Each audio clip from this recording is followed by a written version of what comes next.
കൊള്ളാലോടി പെണ്ണേ. വേറെ ആരോടും പറഞ്ഞല്ല കേട്ടോ, ഈ പാറയോട് പറഞ്ഞാണേ. ഇത് കണ്ടോ, ഒടുക്കത്തെ ഭംഗി കാണാനായിട്ട് ഒരു രക്ഷയില്ല.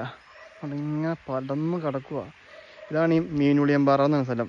പക്ഷേ ഇവിടെ വന്നാലും നമുക്ക് കയറാൻ പറ്റില്ല, കാരണം മൊത്തം തെന്നി തെറിച്ച് കിടക്കുക മഴ പെയ്തുകൊണ്ട്. മഴ ഇല്ലാത്ത സമയത്ത് വന്ന് എങ്ങനെയാണെന്ന് എനിക്ക് അറിയാൻ പാടില്ല, ഞാൻ വന്നിട്ടില്ല. പിന്നെ എന്നാന്ന് വെച്ച് കഴിഞ്ഞാൽ അത് തന്നെയല്ലേ താഴ്ത്തുന്ന ആൾക്കാർ എൻ്റെ അടുത്ത് പറഞ്ഞു ഇതിൻ്റെ മേളിൽ കയറാണ് നമുക്ക് പെർമിഷൻ ഇല്ലെന്നാണ് പറഞ്ഞത്. എന്നാന്ന് വെച്ച് കഴിഞ്ഞാൽ ഇവിടെ ഫോറസ്റ്റുകാർ നമ്മളെ കയറ്റി വിടില്ലെന്നാണ്, അല്ലെങ്കിൽ നമുക്ക് ഇതിനകത്ത് കയറാനുള്ള പെർമിഷൻ ഇല്ല എന്നുള്ളതാണ് താഴ്ത്തുന്ന അറിയാൻ പറഞ്ഞത്. അതുകൊണ്ട് നമ്മൾ അതിന് വേണ്ടി നിൽക്കുന്നില്ല. എന്നാന്ന് വെച്ച് കഴിഞ്ഞാൽ ഇത് കണ്ടോ, താഴ്ത്തതേ കാണാൻ റോഡ്, നമ്മൾ ഇത്രയും കയറി നിൽക്കുന്നുള്ളൂ. പക്ഷേ ഇവിടെ തന്നെ നിൽക്കാൻ പറ്റില്ല, തെന്നലും ഉണ്ട്. ഇവിടെ നമ്മൾ ആവശ്യമില്ലാത്ത പരിപാടിക്ക് പോകേണ്ട ആവശ്യമില്ലല്ലോ.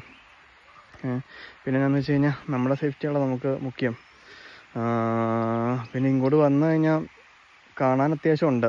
വന്ന വഴിക്കാണെങ്കിലും ഇവിടെയാണെങ്കിലും നല്ല അടിപൊളിയാണ്. ഞാൻ സൈക്കിളിനാണ് വന്നത്. ഞാൻ ഏകദേശം 5:30 ഇപ്പോൾ അവിടെ നിന്ന് പോന്നിട്ട് എനിക്കിപ്പോഴേ ഇവിടെ എത്താൻ പറ്റി. ഇപ്പോൾ സമയം 10 മണിയായി.